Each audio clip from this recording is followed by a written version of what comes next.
Son las 7 de la mañana, las 6 en Canarias.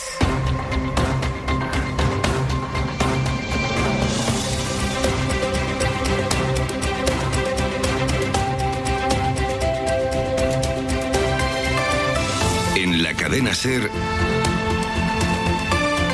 Hoy por Hoy, con José Luis Sastre. Hola, buenos días. Europa se enfrenta este verano a la sequía del siglo. Es la peor en los últimos 500 años.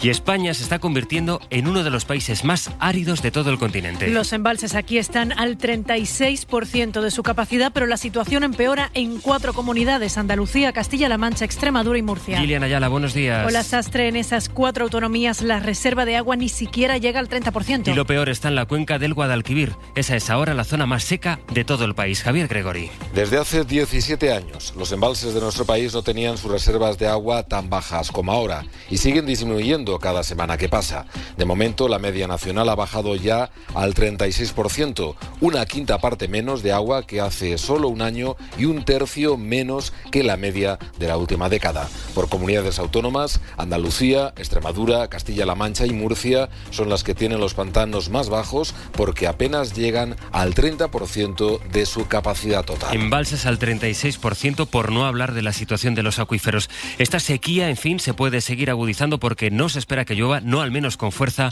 en las próximas semanas. Meteorólogo de la SER, Jordi Carbó, hola de nuevo.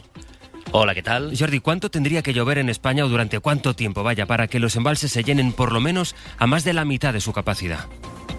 Un cálculo difícil de hacer. Más que nada, tendríamos que esperar una situación sinóptica, que decimos nosotros, es decir, los mapas que vemos en televisión donde se oponen las borrascas y los anticiclones. Esto es lo que está sufriendo una anomalía muy significativa y es lo que al final afecta a todo el continente europeo.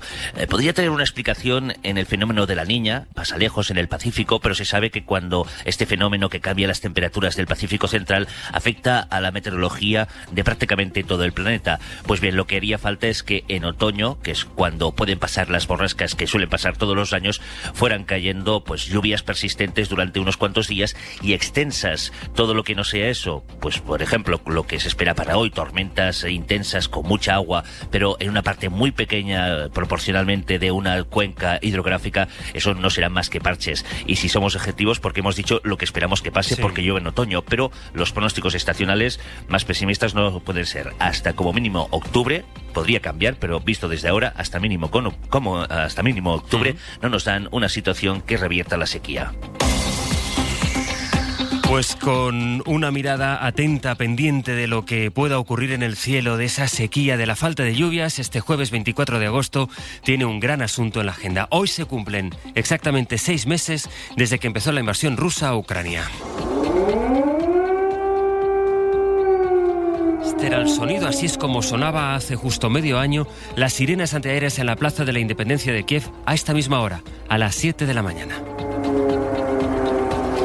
Los primeros bombardeos se produjeron sobre las 4 de la madrugada de aquel 24 de febrero y desde entonces hasta hoy Ucrania ha contabilizado más de 3.000 ataques rusos a objetivos civiles. Con Fernando Bayo vamos a hacer balance de estos 180 días de guerra. Bayo, buenos días. Buenos días. Medio año en el que han muerto casi 6.000 civiles ucranianos, según cifras consolidadas de la ONU, que no obstante teme que ese balance sea mucho mayor conforme se vaya esclareciendo la situación en las zonas actualmente sometidas a los combates. 6 meses en los que se ha producido el mayor exilio en Europa desde la Segunda Guerra Mundial.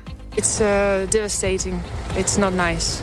Con cerca de 13 millones de ucranianos desplazados de sus hogares, de los que más de 6 millones han atravesado la frontera rumbo a la Unión Europea. 180 días en los que Ucrania ha sufrido el dramático asedio a Mariupol, el descubrimiento de las masacres en Bucha y Irpin, el bloqueo a sus puertos en Odessa y Mykolaiv y la pérdida de grandes franjas de su territorio en el este y el sur del país, donde a día de hoy continúa el grueso de los combates, principalmente en Kharkov y en torno a la central de Zaporilla, que se ha convertido en uno de los puntos calientes no solo en Ucrania, sino también en Europa. Hoy además es el Día de la Independencia, es fiesta nacional allí en Ucrania, donde regresamos enseguida. Antes completamos la portada en Estados Unidos, donde un agente de la policía de Kentucky se ha declarado culpable este martes por haber encubierto la muerte de la afroamericana Breonna Taylor en el año 2020, un caso que provocó una oleada de protestas en todos los Estados Unidos. La mujer, ha reconocido que falsificó una orden judicial sobre esa operación en la que murió Breonna Taylor y que luego se inventó una historia para encubrir su culpabilidad. 1 minuto y seguimos.